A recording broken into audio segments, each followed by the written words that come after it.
Now, how can we deal with it within the family level before it goes out? So that is what I've been told I will come and do here in the afternoon kwa mapenzi yake Mwenyezi Mungu. Siku ya leo mada ambayo tuko nayo inasema discipling our children with love. Discipling our children with love. Unajua Mungu ametubariki watoto. But how do we live with these children in one way or the other? Unajua mara mingi venye tunakaa na watoto wetu hakuna upendo yake Mwenyezi Mungu ambaye inaonekana kwetu kama wanafamilia. Na ndio maana jioni ya leo mada ambayo tunapatana nayo hapa, these children, how do we live with them? Because God has given us these children so that we can take care of them in a better way. And how I wish hii ingefikia kila mtu, kwa maana parenting is a challenge, na each and every person there is something you are struggling with. And if you don't discipline these children in good time, there are some things, if you don't do them in good time, then a time will come utawatafuta lakini hautawapata. Watakuwa na wewe lakini muliwachana kitambo. Utakuwa kwa dunia yako, watoto pia wako kwa dunia yao.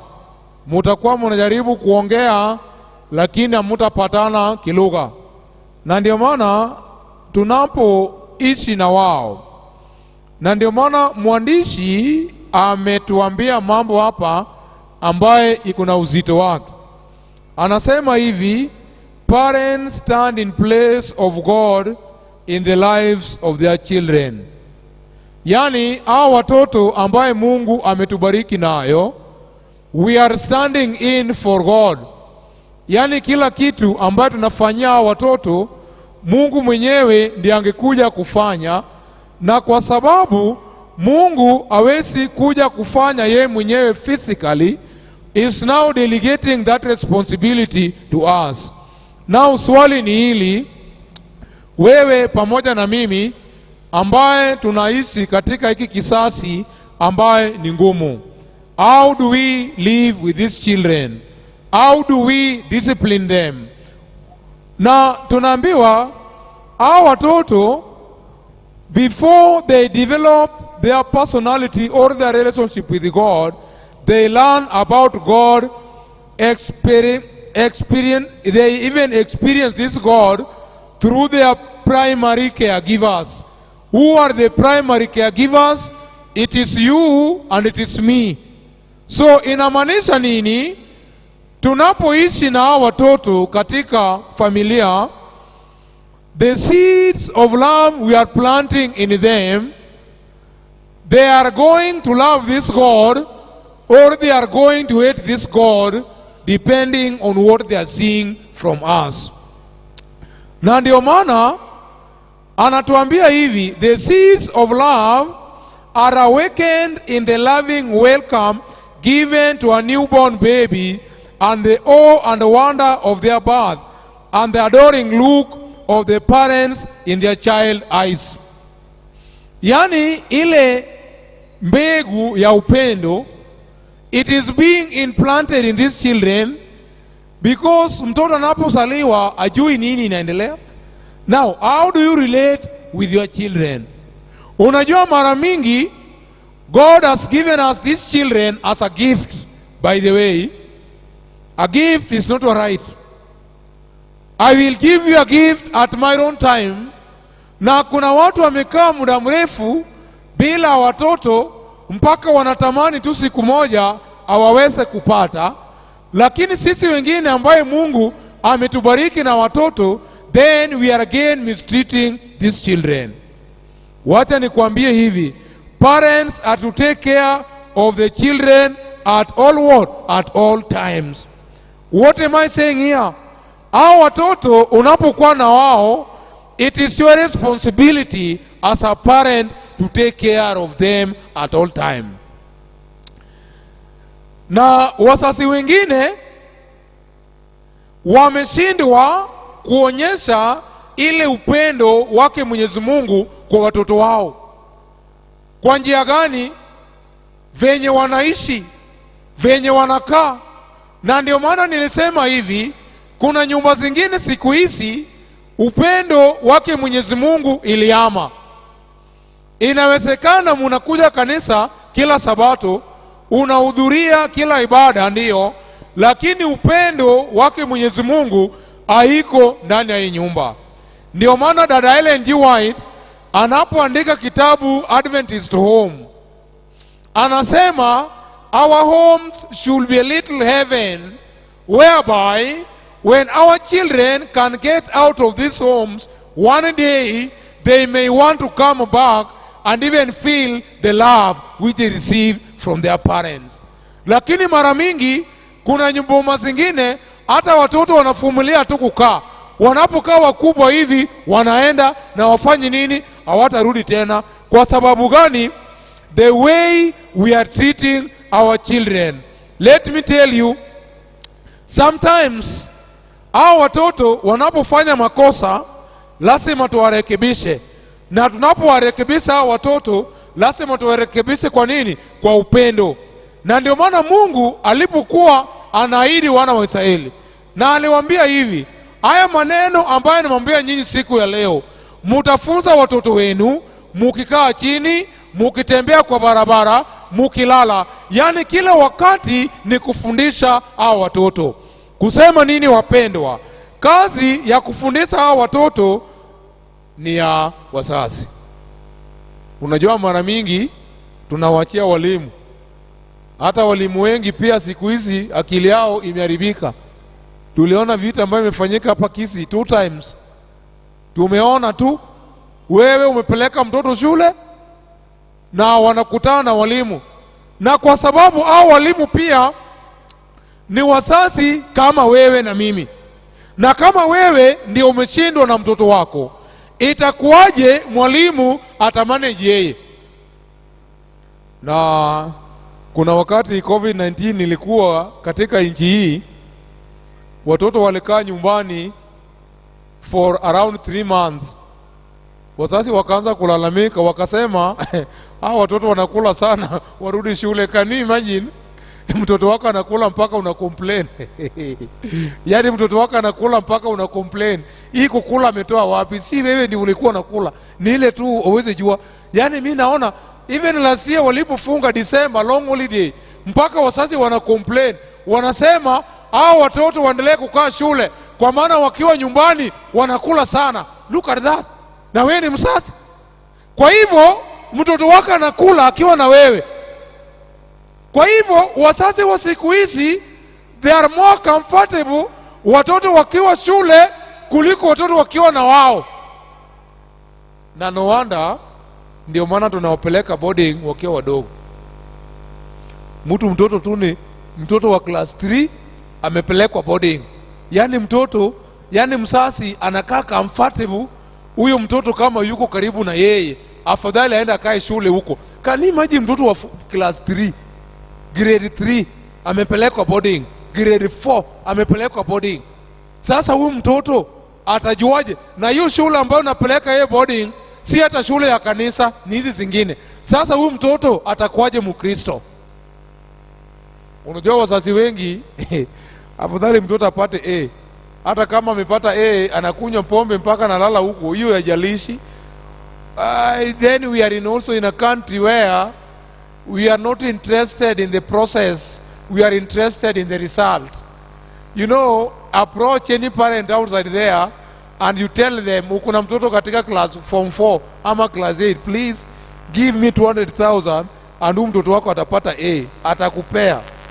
Hata kulisa atapata aje, atakupea. Because we are in a system whereby the process is more important. The process is not important. What is important is the what? Is the result. No wonder wengine hata wamepata A's what wanapoenda university wamekuwa enroll katika engineering, medicine, they are dropping out.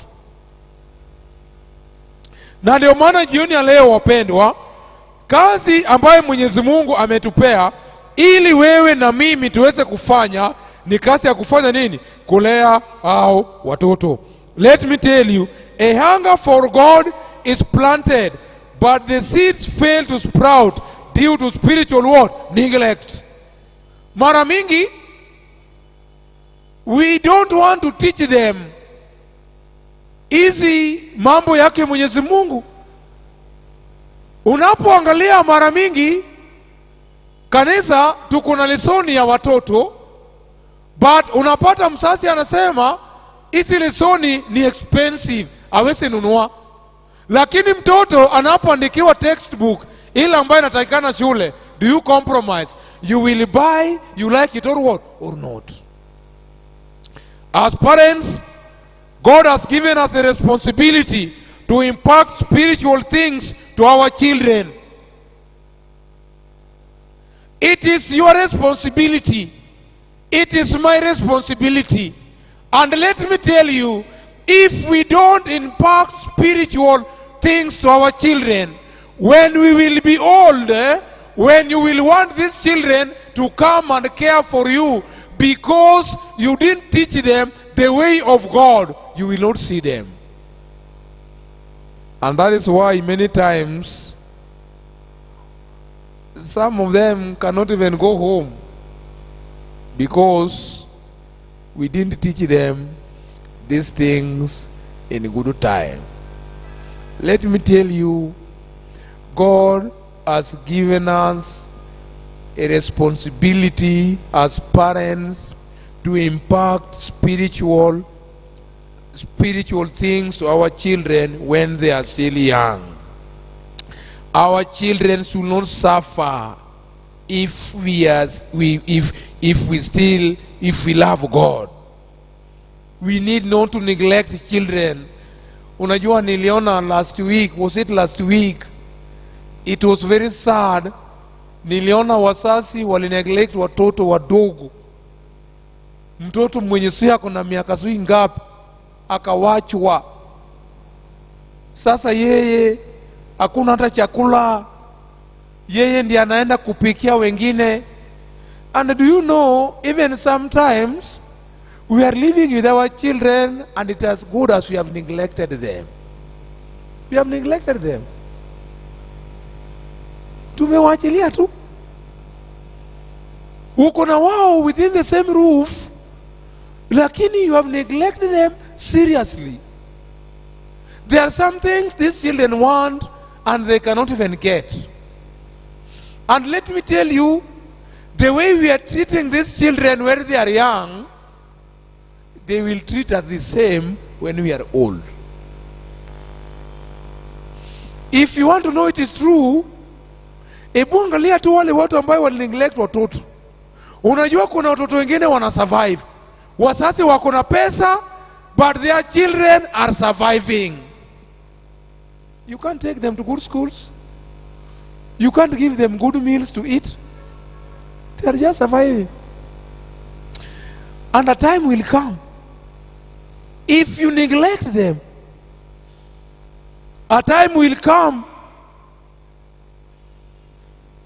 Let me tell you, one of the most common forms of spiritual abuse occurs when parents over-control their children and fail to teach them how to make decisions. We are over-controlling them. We are overthinking for them. We don't want to teach children to make decisions by themselves. You are over-controlling them. Do you know, when you are over-controlling a child, this child cannot make decisions for him or herself because you are the dictator. You are Alpha and Omega. You are right, whether you are wrong. Kuna wasasi anasema, nimesema, mimi ndio mama, mimi ndio baba. Na unapopata msasi anamwambia watoto, mtajua mimi ndio baba yenu, huyu msasi amefail. Ukisikia mzazi anasema mimi ndio baba wa hii nyumba, you have failed. Kwani hao watoto hawajui wewe ni baba? Kwa nini unawa remind? mtajua mimi ndio baba yenu. They know very well. Even if you don't remind them, they know. And because there is a failure somewhere, now you are using that title Baba to assert your authority. You are over controlling them. You know, allow children to think.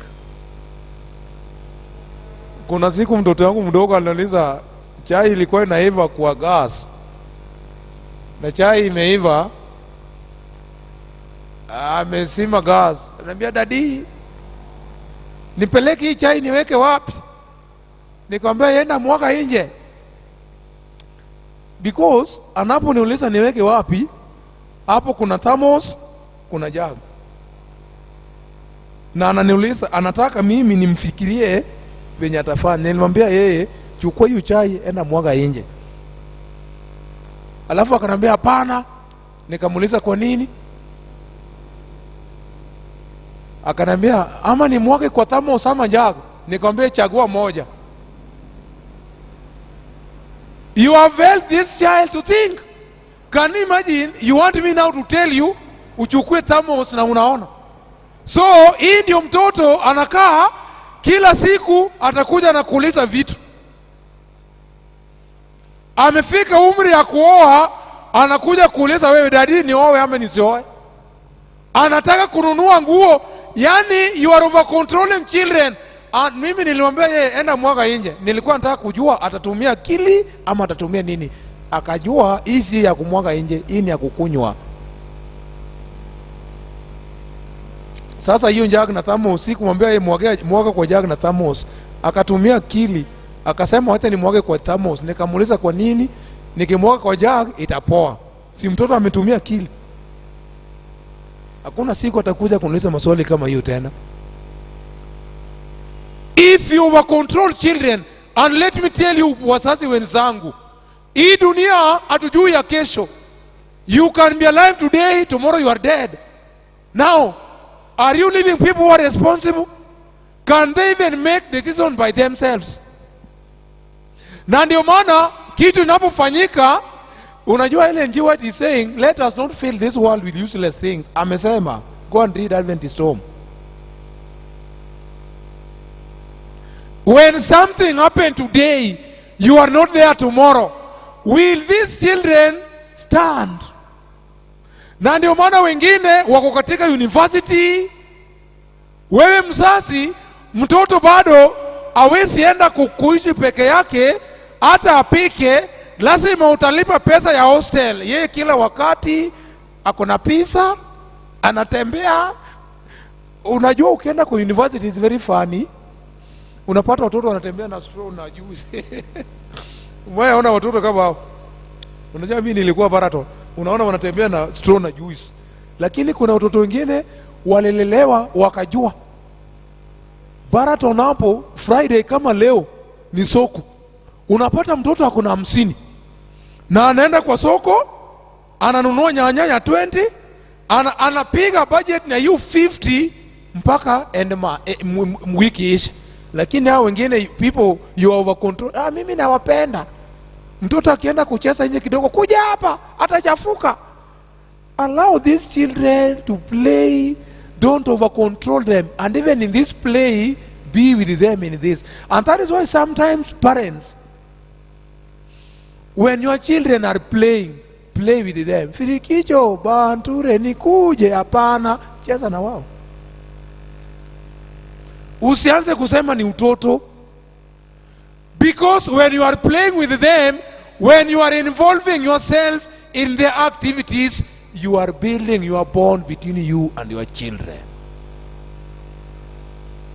Don't over control them. Usianze kusema lazima uende kanisa. Unajua mimi ni elder. Mtoto wa elder lazima aende kanisa. Imeandikwa wapi? When they are coming to church, let them come to church, and let them not come to church because ni watoto wa nani? Wa elder. And that is why sometimes in the church they are here, wanataka msasi afurahie. Mimi naenda kanisa ndio dadi asikie mzuri. Ndio dadi asikie mzuri. Sasa yeye anapokuja kanisa, anakuja kanisa ndio nani asikie mzuri? Dadi. Ndio maana tunasema hapa, let them even wakiwa wadogo, you need to tell them we are going to church because of this and this. Lakini useme watu wataniona namna gani? Mtoto wa hela akivaa hivi itakuwaje? Unajua wewe ni mtoto wa hela, lazima mvae kama mtoto wa hela. Na ndio maana unaona, kwa sababu amekaa namna hiyo, anapotoka tu kwa mkono yako hivi, anapoenda kwa university sasa penya huko, sasa anagundua kumbe kuna kanguo zingine hapa ambaye sikuwa nimejua kuvaa. Sasa ni anaanza kufanya nini? Kuvaa. It is better they do those things where you are seeing and you can correct, so that they know hii kitu haitakikani kwa sababu ya hii na hii na hii. And that is why I'm saying this, parents who are here and those who are following online, don't use your position in the society to discipline your children. You are going to miss them. When parents make decisions for their children, the message is, I have to make decisions for you as you are incapable of doing so on your own. Are you listening to that? Are you listening to that? When you are making decisions for them, what you are telling them, you are incapable. But me, I'm what? I'm now capable. Now I can do it on your behalf. Allow children to make mistakes and correct them so that they can learn. When they are doing something, don't over control them. Just allow them to do those things the way they are doing. It is better they make mistake, and after making mistake, you can correct those mistakes in what? In good time. I want to tell you the truth. You see, if you go to these public universities, Jomo Kenyatta, Nini, Nairobi, when you look at the S.D.A group, you will find they are very vibrant. Is it true or false? It is true. But now go to these universities ya kanisa, utapata group ya S.D.A kuchini. Kwa sababu gani? Huko wanaenda kanisa kwa sababu ya sheria. Usipoenda kanisa utachokolewa toa. Lakini wale ambao katika public universities, they are going to church because they know what they are going to do there. Even in our churches. And that is why we even need to review these things. I thank God because we have a school here. These children will be taught in this school here why we are going to church, so that they understand. You see, my wife is a teacher. Na alipokuwa TTC, alisomea TTC kama gambo. Alikuwa ananiambia saa zingine wanafunzi walikuwa wanajificha kwa wardrobe ikifika wakati wa kwenda kanisa, because it was a must. You like it or not, you will have to go. Na akaniambia walipofunga hawakuwa wanataka kwenda kanisa because it was too much in school. So with them, they were going because it is a rule. They are not going because they understand what they are going to do there. And that is why it is a serious thing. Don't over control children. When they are coming to church, don't make your children to come to church because you are a church leader. That one, you are going to miss them. So when they come here, let me go so that my father can feel good. Let me go so that my mother can be happy. Now they are coming here to please you. Let them come here because they understand why they are coming to church. And that is why we are saying here, one of the reasons why we are losing children in church, because we are over controlling them. You want to dictate everything. And as a parent, when you are dictating everything, you are going to lose these children. You come with rules which cannot even work. In my house, ikifika saa 2 unaambia TV off. Nisipate mtu amefungua TV hapa saa 2. You need to explain to them. Hii TV ikifika saa hii tunafunga because of this. Parents, are we together? Are we together? Na hata kuna wazazi, and that is why, let me tell you, If you are over controlling your children, the message is, I can decide for you. And let me tell you, when you read the story of Shadrach, Meshach, and Abednego, why were these people able to stand even in Babylon? Because they were taught these things by their parents. Not that because they were forced. And that is why they were able to stand and tell Nebuchadnezzar, we are not going to worship that your God. Because they saw their parents doing. How can you tell your children to come to church and you are coming here late? Is it possible? When will they see the seriousness of going to church? Unajua kuna watu wengine unaenda unasengenya watu. Unajua kuna jamaa alikuwa haenda kanisa fulani na kuna mama alikuwa treasurer. Sasa huyu elder alikuwa anapenda sana kusengenya treasurer. Huyu treasurer ni mungumu, atowangi pesa, na anasema mtoto akisikia atowangi. Siku moja huyu treasurer alienda kwake, akagonga mlango, alo haodi. Mtoto akaenda kufungua mlango. Mtoto kufungua mlango, daddy, yule treasurer mwenye toi pesa amekuja kwetu. Even what you are seeing, let me tell you, parenting, you are saying it's a challenge, and some of them we are contributing by ourselves. And that is why Ellen G. White is saying very well in the book Adventist Home, let us create our home to be a little heaven where our children may want to go back. And by the way, raising children in this century, you don't need a lot of money. What your children need from you is just love. And by the way, you who are here, men, Bwana sifiwe wanaume, for your children to know that you love them, not because you are buying for them expensive clothes, not because you are giving them pizza. The only way you can prove to your children you love them, love their mother. That is enough. If you don't love their mother, even if you take them where, that one you have not loved the children.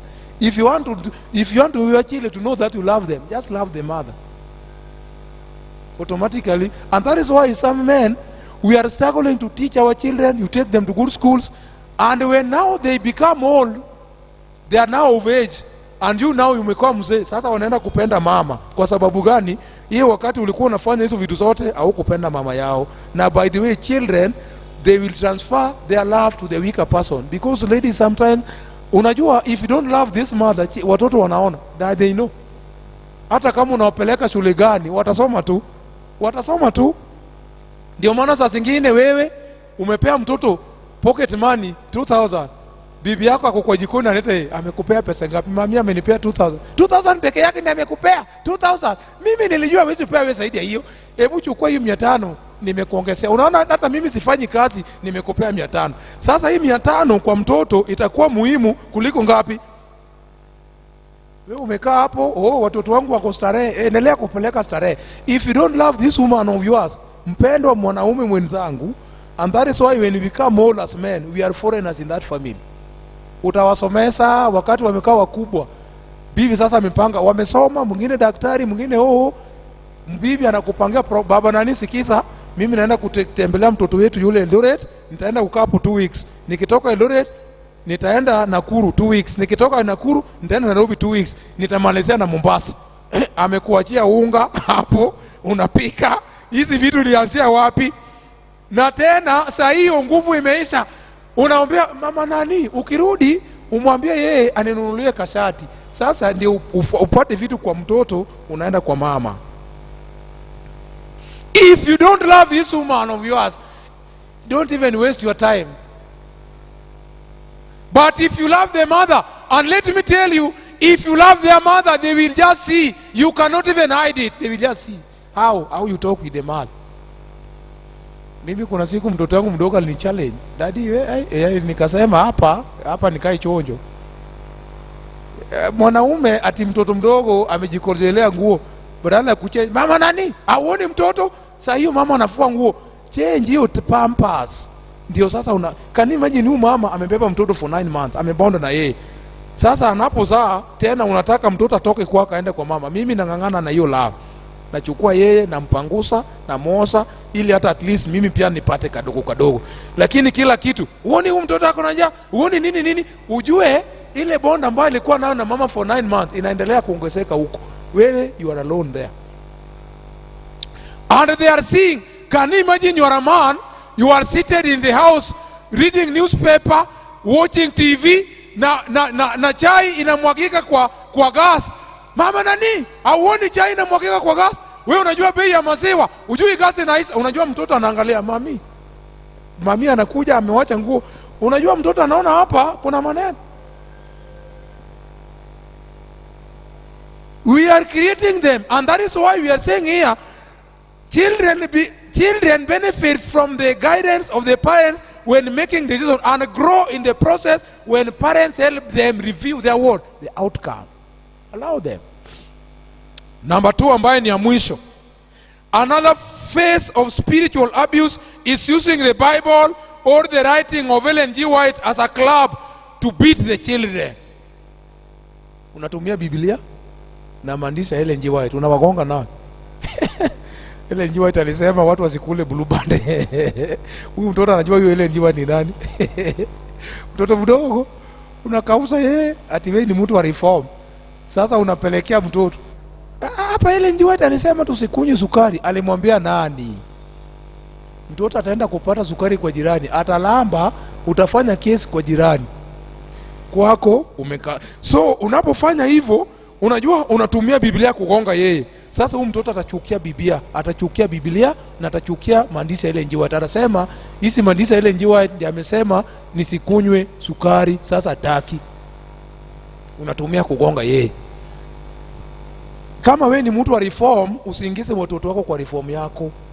Ngangana na reform yako pole. Wachana watoto. Kuna watu wameweka watoto na mboga from December to January. Watoto hawapati nyama, hawapati hata samaki. Watoto wanashinda, daddy, kwa nini sisi sisi atukuli hata nyama hata samaki? Hapana, Ellen G. White alikataa. Daddy, huyu Ellen G. White ni nani? Anachukia Ellen G. White. Hiyo ndio kitu tumeambiwa hapa, and it is true. Na ndio maana watoto wengi hawataki Biblia. Kwa maana mtoto anapofanya kitu, umeingia katika Efeso. Watoto, heshimuni wazazi wenu. Hapo ndio unafikia. Na ujui Paulo alisema katika Bwana, wewe kama unangangana reform, ngangana nayo peke yako. Na if you want, allow these children to understand why these things should not be taken. What is the reason why? So watoto watachukia Biblia, watoto wamechukia Ellen G. White, watoto wamechukia lesoni, watoto wamechukia kanisa, kwa sababu unatumia Biblia na Ellen G. White kama fimbo. Wacha. And let me tell you this. Kuna mzazi moja, watoto wake walienda kwa jirani, wakaona wanakula mboga, samaki. Akakuja akauliza, mami, kwa nini sisi hatukuli samaki? Mama alichukua 200, akaenda kanunua omena gorogoro moja. Akakuja akamwambia mtoto wake, ona wale walikuwa na samaki moja, sisi tuko na samaki mingi. Uone kama unafunza mtoto ukora hapa. Itakuwaje omena ni samaki? Uone kama unafunza mtoto mkora. Akianza kudanganya watu, nani akona makosa? You need to be very specific. Mwambie watoto wako, mimi siwezi nika afford samaki, I can only hii inaitwa omena, si samaki. Ujanja imeingia. We ni mjanja, watoto ni wajanja, itaumana. Tell them the truth. Na wapendwa, usitumie Biblia na roho ya unabii kugonga watu. Na hata hiyo roho ya unabii, you are misquoting. Do you know even Ellen G. White? People are misquoting. Kanisa watu wengine wameenda huku, wengine wameenda huku, wamejaza unabii. Unapata kijana umri ya kuoa imefika, msichana anapoomba yeye namba ya simu, anasema Ellen G. White alikataa wapi? Umechanganyikiwa. Na hiyo ndio ukweli. Na hizi vitu, if you don't say them well, utakuwa na watu hapa wamegonga 50-40, hakuna bibi.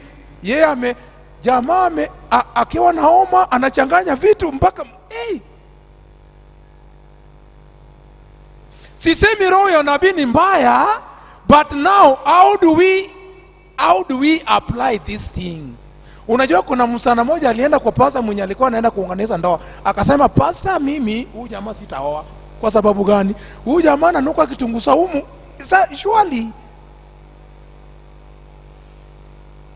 Unajua kuna jamaa na Mombasa hapa, it is good, si mtu wa Sabato, sahi ya kukutini, alimwambia watu wafunge bila kukula. Mulisikia hiyo story? Na hizi vitu inaingia hata kanisa hapa. Watu wengine wanatumia roho ya nabii, hawaogi, abras meno, apaki hata mafuta. Ye kama anataka kupaka mafuta anachukua avocado. Sasa ye ni msichana, aogi, ameparara. Sasa nani atakuona? Ukiuliza ile njoo alisema alimwambia nani? When you are using roho nabii, make sure you understand what you are talking about. Don't misquote things. Even this Bible, when you are using this Bible, use it well. Unajua kuna watu wengine wamekataa hata wasichana wa Sabato kwa sababu wamesoma Biblia. Kijana anajaribu kutongoza, yeye anamefungulia fungu mpendwa, wakati unatongozwa kijana anashindwa, huyu ako mbinguni ama ako wapi?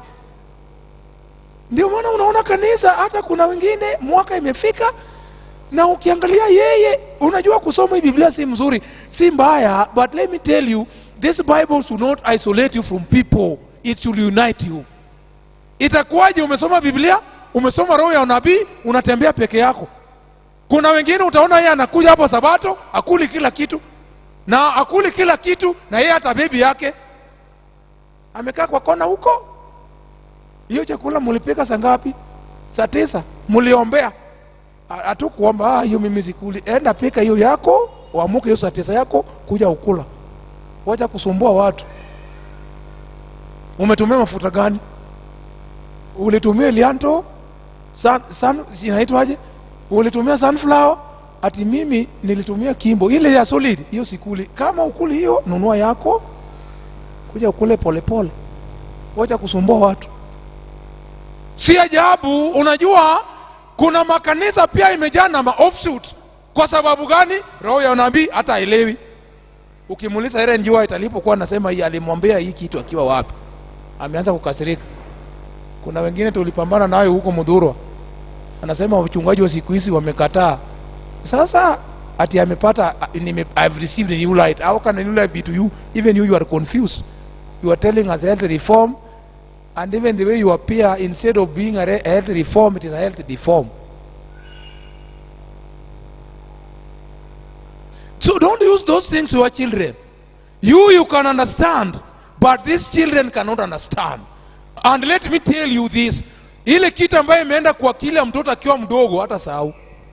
Ndio maana hawapendi Biblia, hawapendi roho ya nabii. So we are being told here, don't use them as a club. Unajua club ni rungu, kugonga watoto, kugonga. Don't use. Ndio maana wengi hapendi Biblia, kwa sababu Biblia ndio msasa alikuwa anatumia kama kiboko. Alafu kuna ile fungu nasema spare the rod, spoil the child. Hiyo ndio watu wengine, Biblia imesema nitakuchapa. Unafungua hapo, unachapa mtoto. Do you know the rod hii ambayo ilikuwa naongelewa hapa ni gani?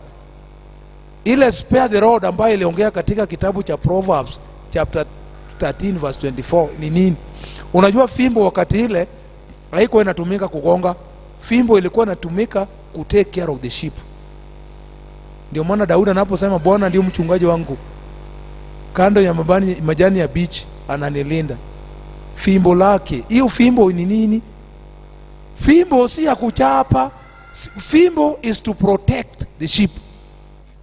So when you are reading spoil the child, spare the rod, ebu piga mtoto uwe kama hutaenda jela. So that rod, it can be the word you are using. So unajua kuna wazazi wanachapa mtoto mpaka anarusha, anaguka huko kwa ukuta, anapiga teke. If you have your stress with your husband, leave children out of this. Mwambie baba Dani, umenisumbua na mimi sitaki kupeleka sira kwa watoto, kuja hapa tupigane. Mpiganeni pole pole, mkichoka muende mulale. Mwambie yeye penye tumefika tutakuja kuanza kesho. Wachana watoto. Ndio kuna watu wengine wako na tabia, akikosana na bibi yake, asira inapelekewa wapi? Watoto. Kama watu wamelala njaa, watoto. Nini? Watoto. And let me tell you something, parents who are here. When you are disciplining your child, Mtoto amefanya makosa, unataka kumchapa. Kama huyo mtoto ni mkubwa ndio amefanya makosa, usifanye makosa ya kuchapa mtoto mkubwa mbele ya wadogo wake. You are intimidating this child. Kwa sababu sisi, unajua mtoto mkubwa katika boma automatically huyo mtoto ni kiongozi. Can you imagine kiongozi amechapwa? Mami amekuchapa. How does it appear now? So you are making this mtoto mkubwa anakaa na kitu ambaye inaitwa low self esteem. So ile uongozi yake haitafanya nini? Haitaonekana kwa sababu umechapa yeye. So mtoto mkubwa anapofanya makosa, unataka kumchapa, make sure wengine wafanye nini? Hawaoni. Because now unapomchapa mbele ya hawa, this child is being intimidated. Na ndio maana mara mingi even their performance in school will be low. Can you imagine kiongozi amechapwa? Now what will happen to this? Unaona yule mtoto aliua wazazi hapa Kiambu. Ilikuwa Kiambu ama wapi? Yule mtoto aliua wazazi hapa. Ilikuwa somewhere along Kiambu hapo. Sababu alikuwa mtoto mkubwa, lakini alikuwa anadhulumiwa mbele ya wadogo wake. Sasa akasema kama ni hivi wanitaki, they will see. Akaua yote. If mtoto wako mkubwa, don't make a mistake ya kumchapa ama kumpigia kelele mbele ya wadogo wake, kwa sababu automatically yeye ni kiongozi. That is how it is. Unajua we are African. Mwafrika mtu mkubwa automatically nini? Ni kiongozi. Hata kuna mtu mwenye amechagua yeye, lakini yeye ni nini? Can you imagine umechapa kiongozi mbele ya wadogo wake? What will happen? This one now will be what? Intimidated. Ndio maana wengine wana commit suicide. Kwa sababu gani? Anaona apendwi hapa. Na hii ndio shida ilikuwa katika nyumba ya Yakobo. Akapenda Joseph kuliko wale wakubwa. Na unaona shida ambayo ilitokea mpaka Yakobo akakufia the foreign land. Na makosa hiko kwa ya Jacob. Hii ni kitu ambayo ilikuwa katika hii familia. Because hata yeye mama yake akapenda yeye, hataki Esau, mambo ikatokea. So when you are dealing with a child who is the firstborn in the family, hata kama yeye ni mkubwa, it is better kama huyu mtoto ni secondborn, you can deal with the secondborn mbele ya huyu mwenye anafuata yeye mkubwa wake, kwa sababu automatically there is something. But don't make a mistake ya kuchukua mtoto mdogo kubwa unachapa mbele ya wadogo wake. This child will be intimidated, na huyu mtoto atakuwa na hasira katika meza yake. Can you imagine unachapa yeye, hao wengine wanacheka. So wengine wana communicate, anasema hata kama mimi umenishinda, mami amefanya nini? Amekushinda. Sasa mimi ukinifanyia kitu nitaenda kumwambia na mami. Sasa watu wanapigana. Wengine hata ni Wakristo wanapigana Sabato asubuhi, anakuja hapa, Bwana sifiwe, happy Sabbath. So things are happening. May God bless us. Tusimame na tuombe. Baba na Mungu wetu aishie pale pa juu, tunakushukuru tena jioni leo kwa sababu nafasi ya kipekee ambayo umetupea. Sisi ni wazazi ambao umepea watoto kama zawadi, lakini mara mingi hao watoto ambao umetupea kama zawadi hatujakaa na wao kwa njia inayofaa. Lakini Mungu, leo hii kwa sababu ya upendo wako ambao ni mwingi kwetu, umetukumbusha namna kukaa pamoja na wao ili wasikuje kupotea milele. Najua sisi kama binadamu tumelemewa, tukuna upungufu hapa na pale penye hatuwezi kama binadamu. Wewe Mungu utufanyie, kwa sababu wewe ni Mungu wetu. Tunakushukuru kwa sababu ya hii wiki mzima, japokuwa tulikuwa na changamoto hapo na pale ya mvua, lakini watoto wako tumepata nafasi, tumekuja hapa kuanzia siku ya kwanza mpaka leo tumefika tamati. Kuna wale wote ambao walikuwa wanakuja hapa kila jioni wanafunga biashara yao, wengine walikuwa wanatoka kazi yao na kukuja hapa na kusikia neno lako. Baba, tunapotoka hapa, mibaraka ambayo watoto wako wanapata, hata na sisi tuende pamoja na hayo. Ikiwa ni siku ya Sabato yako ambayo imeingia Baba, najua hii wiki mzima kwa kupitia kutembea kwetu, kuongea Baba, tumefanya kinyume cha mapenzi chako Mungu wetu. Tunaomba msamaha wa kipekee wa dhambi, ili tunapoingia katika Sabato ya siku ya leo na siku ya kesho, tukimaliza maombi ambayo tutaomba hapa ipate kibali machoni pako. Tunapoondoka Mungu, enda pamoja na sisi, utuongoze mpaka tukutane tena kesho, kwa maana hiyo ndio ombi letu katika jina la Yesu. Amen. Na Mungu atubariki.